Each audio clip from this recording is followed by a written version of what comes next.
दोपहर के 3 बजे हैं। अस्सलाम वालेकुम। ये रेडियो पाकिस्तान है। इमराना नाहिद से खबरें सुनिए। अहम खबरों का खुलासा। वज़ीर-ए-आज़म ने कहा है कि रोशन डिजिटल अकाउंट के तहत मौसूल होने वाली रकूम $1 अरब से तजावज़ कर गई हैं। वज़ीर-ए-आज़म ने कोरोना वायरस की बदतरीन सूरत हाल में भारत के अवाम के साथ यकजहती का इज़हार किया है।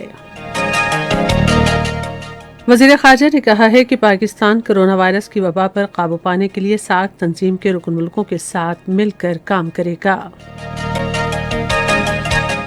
मुल्क में कोरोना वायरस से मजीद 157 अफराद जाँ बहक हो गए हैं।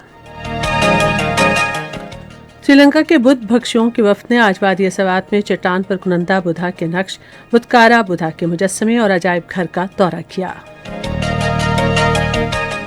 भारत के ज़ेर कब्ज़ा जम्मू कश्मीर में सियासी माहिरीन और तज्ज़ियाकारों ने कहा है कि अमेरिका के आलमी मज़ाहिब से मुतालिक कमीशन ने भारत में हिंदुत्व का असल चेहरा बेनकाब किया है। पाकिस्तान और जिम्बाब्वे के दरमियान तीसरा और आखिरी T20 मैच कल हरारे में खेला जाएगा। और अब खबरें तफसील के साथ। वज़ीर-ए-आज़म इमरान खान ने कहा है कि रोशन डिजिटल अकाउंट के तहत मौसूल होने वाली रकूम $1 अरब से तजावज़ कर गई हैं। आज एक ट्वीट में उन्होंने भरपूर रद्द-ए-अमल पर बैरून मुल्क मुक़ीम पाकिस्तानियों का शुक्रिया अदा किया। वज़ीर-ए-आज़म ने मुख्तसर अरसे में ये अहम संग मील अबूर करने पर स्टेट बैंक और दूसरे बैंकों की कोशिशों को भी सराहा। वज़ीर-ए-आज़म इमरान खान ने कोरोना वायरस के आलमी मसले से इज्तिमाई तौर पर निपटने पर जोर दिया है। उन्होंने आज एक ट्वीट में आलमी वबा की खतरनाक लहर से नबरदाज़मा भारतीय अवाम के साथ यकजहती का इज़हार किया। वज़ीर-ए-आज़म ने हमसाया मुल्क और दुनिया में कोरोना वायरस में मुब्तला मरीजों की जल्द सेहतयाबी की दुआ की। वज़ीर ख़ारजा शाह महमूद कुरैशी ने कोरोना की बदतरीन सूरत हाल के तनाज़ुर में भारतीय अवाम से हमदर्दी और ताउन का इज़हार किया है। आज एक ट्वीट में शाह महमूद कुरैशी ने पाकिस्तानी अवाम की जानिब से कोरोना की हालिया लहर के तनाज़ुर में भारत में मुतासरा ख़ानदानों से दिली हमदर्दी का इज़हार किया है, जो मुल्क में शिद्दत इख्तियार कर चुकी है। वज़ीर ख़ारजा ने कहा कि कोरोना वायरस की वबा एक और याद दहानी है कि इंसानी मसाइल सियासी वाबस्तगी को बालाए ताक रख कर रद्द-ए-अमल के मुतकाज़ी हैं। उन्होंने कहा कि पाकिस्तान वबा से निपटने में तेज़तर ताउन के लिए सार्क के रुकन मुल्कों के साथ मिलकर काम करेगा। मुल्क में गुज़िश्ता 24 घंटे के दौरान कोरोना वायरस से मजीद 157 अफराद जाँ बहक हुए हैं। National command and operation centre के मुताबिक एक रोज़ में 5,908 अफराद में वायरस की तशख़ीस हुई है और केसेस की मुस्बत शरह 11.27% रही। वबा से अब तक मजमूई तौर पर 16,999 अफराद जाँ बहक हुए हैं। मनसूबाबंदी और तरक्की के वज़ीर असद उमर ने कहा है कि 60 से 64 साल तक की उम्र के अफराद के लिए जब और जहां चाहो की बुनियाद पर वैक्सीन लगवाने का अमल कल से शुरू होगा। आज एक ट्वीट में उन्होंने कहा कि 65 साल और उससे ज़ायद उम्र के अफराद के लिए जब और जहां चाहो की बुनियाद पर वैक्सीन लगवाने का अमल जारी है। पाकिस्तान ने कनाडा की हुकूमत से कहा है कि वो इस्लामाबाद से तमाम मुसाफिर परवाज़ों को 30 दिन के लिए मुअत्तल करने के फैसले पर नज़रसानी करे।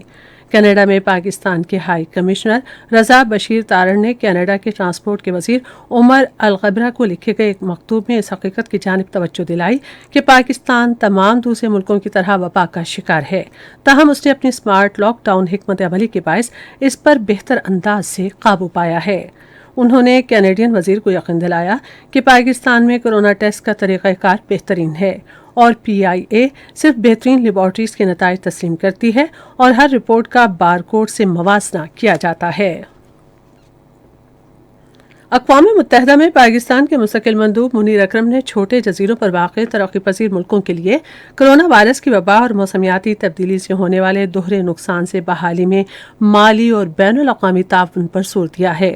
आला सतह के ऑनलाइन इजलास से खिताब करते हुए उन्होंने कहा कि इससे किसी सूरत इनकार मुमकिन नहीं कि कोरोना वायरस की वबा से आलमी सतह पर बिलखुसूस छोटे जजीरों पर वाक़ तरक्की पजीर मुल्कों को शदीद मुश्किलात दरपेश हैं। मुनीर अकरम ने इन मुल्कों को आलमी माली इमदाद तक रसाई के काबिल बनाने के लिए जदीद हल पर जोर दिया। ये खबरें आप रेडियो पाकिस्तान से सुन रहे हैं। خیبر پختونخوا کے وزیر اعلیٰ محمود خان نے کہا ہے کہ لوگوں کو مفت علاج معالجہ فراہم کرنے کے لیے صحت کارڈ پلس پروگرام کو مزید جامع بنایا جائے گا۔ آج پشاور میں اسٹیٹ لائف انشورنس کارپوریشن کے چیئرمین شعیب حسین سے گفتگو کرتے ہوئے انہوں نے کہا کہ حکومت عوام کو سہولت فراہم کرنے کے لیے صحت کی بیمہ پالیسی میں مزید امراض کے علاج کو شامل کر رہی ہے۔ انہوں نے قبائلی اضلاع کے خاندانوں کا صحت کارڈ کا پیکج 6 لاکھ سے بڑھا کر 10 لاکھ روپے کرنے پر اتفاق کیا۔ سری لنکا کے بدھ بخشوں کا وفد آج وادی سوات کے علاقے جہان آباد میں چٹان پر کنندا بدھا کے مجسمے کے مقام پر پہنچا اور اپنی مذہبی رسومات ادا کیں۔ بدھا کا نقش تقریباً 7 میٹر اونچا ہے اور ایک گندھارا میں نظر آنے والا متاثر کن مجسمہ ہے۔ ادھر وفد نے بتکارا بدھا کے مجسمے اور عجائب گھر کا بھی دورہ کیا، جہاں انہوں نے گندھارا تہذیب کے قدیم مجسموں کا مشاہدہ کیا۔ بھارت کے غیر قانونی زیر قبضہ جموں و کشمیر میں سیاسی ماہرین اور تجزیہ کاروں نے کہا ہے کہ امریکہ کے عالمی مذاہب سے متعلق کمیشن نے بھارت میں ہندتوا کا اصل چہرہ بے نقاب کیا ہے۔ سری نگر میں اپنے انٹرویو میں رپورٹ پر تبصرہ کرتے ہوئے انہوں نے کہا کہ نریندر مودی کی قیادت میں فسطائی بھارتی حکومت نے مذہبی اقلیتوں بالخصوص مسلمانوں کے خلاف امتیازی طرز عمل اختیار کر رکھا ہے، جس کے باعث انہیں مستقل خطرے کا سامنا ہے۔ اس سے پہلے کمیشن نے اپنی پابندیوں کی فہرست میں ڈال۔ اس موقع پر اپنے بیان میں دفتر خارجہ کے ترجمان شاہد حفیظ چودھری نے مساوی مفاد پر مبنی تجارت اور دنیا میں امن اور خوشحالی کے فروغ کے لیے اقوام متحدہ کے لیے مرکزی کردار کے وعدے کی پاسداری کے لیے پاکستان کے عزم کا اعادہ کیا ہے۔ ترجمان نے کہا کہ عالمی برادری کو آج درپیش پیچیدہ مسائل کثیر الجہتی تعاون بڑھانے کی ضرورت کی یاد دہانی کراتے ہیں۔ زاہد حفیظ چودھری نے کہا کہ پاکستان عالمی اور علاقائی امن و سلامتی کے فروغ میں اپنا کردار ادا کرتا رہے گا۔ اقوام متحدہ کے سیکرٹری جنرل انطونیو گتریس نے عالمی برادری کو درپیش خطرات اور مشترکہ بحرانوں سے نمٹنے کے لیے مضبوط کثیر الجہتی اقدام پر زور دیا ہے۔ متوازن تجارت سمیت کثیر الجہتی تعاون اور سفارتکاری کے عالمی دن کے موقع پر اپنے ویڈیو پیغام میں گتریس نے موسمیاتی بحران سے نمٹنے اور طبقات اور معاشروں کو مستحکم اور مضبوط بنانے کی ضرورت پر زور دیا۔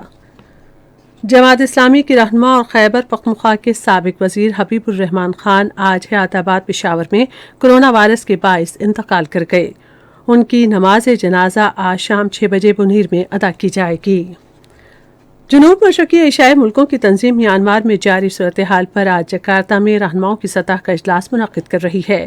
انڈونیشیا کی وزیر خارجہ رینتو مرسودی نے ایک بیان میں کہا کہ کرونا وائرس کی عالمی وبا پھوٹنے کے بعد آسیان تنظیم کے رہنماؤں کا یہ پہلا اجلاس ہوگا۔ افغانستان کے صوبے غزنی میں آج سڑک پر نصب بم کے دھماکے میں 5 افراد ہلاک اور 2 زخمی ہو گئے۔ ریڈیو پاکستان آرتی سے پہر 4:05 پر قومی نشریاتی رابطے پر ہفتہ وار سلسلے تعمیر پاکستان کے تحت راوی ریور فرنٹ ترقیاتی منصوبے کے موضوع پر خصوصی دستاویزی پروگرام نشر کرے گا۔ اور اب کرکٹ، پاکستان اور زمبابوے کے درمیان 3 T20 میچوں کی سیریز کا تیسرا میچ کل ہرارے میں کھیلا جائے گا۔ میچ پاکستان کے معیاری وقت کے مطابق دن 2 بجے شروع ہوگا۔ 3 میچوں کی سیریز 1-1 سے برابر ہے۔ اور اب موسم، محکمہ موسمیات کی پیشگوئی کے مطابق آئندہ 12 گھنٹے کے دوران ملک کے بیشتر حصوں میں موسم گرم اور خشک رہنے کا امکان ہے۔ آج ریکارڈ کیا گیا بعض شہروں کا درجہ حرارت: اسلام آباد 30 ڈگری سینٹی گریڈ، لاہور اور پشاور 31، کراچی 38، کوئٹہ اور مظفر آباد 29، گلگت 25 اور مری 19 ڈگری سینٹی گریڈ۔ بھارت کے غیر قانونی زیر قبضہ جموں و کشمیر کے بارے میں محکمہ موسمیات کی پیشگوئی کے مطابق پلوامہ اور لیہ میں مطلع جزوی طور پر ابر آلود رہنے کے ساتھ موسم خشک، جبکہ سری نگر، پلوامہ، اننت ناگ، شوپیاں، بارہمولہ، جموں میں موسم خشک رہے گا۔ آج ریکارڈ کیے گئے درجہ حرارت: سری نگر، پلوامہ، بارہمولہ اور Anantnag 16 degree centigrade, Shopian 15، Leh 5 اور جموں 31 ڈگری سینٹی گریڈ۔ اس کے ساتھ ہی خبریں ختم ہوئیں۔ مزید خبروں اور ترسیوں کے لیے ہماری ویب سائٹ ہے radio.gov.pk اور فیس بک کے link radio Pakistan news official پر براہ راست ویڈیو اسٹریمنگ بھی ملاحظہ